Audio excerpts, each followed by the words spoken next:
Халықаралық жаңа дала Green Day 2026 көрмесінде агроөнеркәсіп саласының мүмкіндіктері таныстырылды. Ал Бәйтерек холдингінің даму институттары 25 жылда Қазақстанның агроөнеркәсіп кешеніне 7,8 триллион теңгеден астам қаржы бағыттаған. Қолайлы қаржыландыру бөлініп жатыр.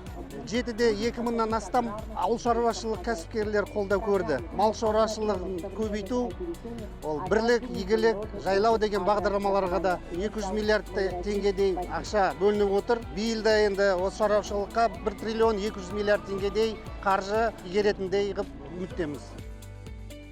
Аграрлық несие корпорациясы жеңілдетілген қаржыландыру көзімен шектелмей, агроөнеркәсіп кешеніндегі мемлекеттік стратегиялық басымдықтарды іске асыратын негізгі операторлардың біріне айналған.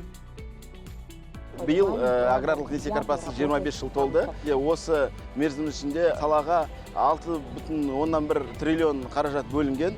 Оның арқасында 190 мыңнан аса кәсіпкер қолдау алынған. Аграрлық несие корпорациясы және Казагроқаржы қоғамы арқылы 1 триллион қаражат игеру жоспарланған. 7 миллион гектар егін егілу қаржыландырылған.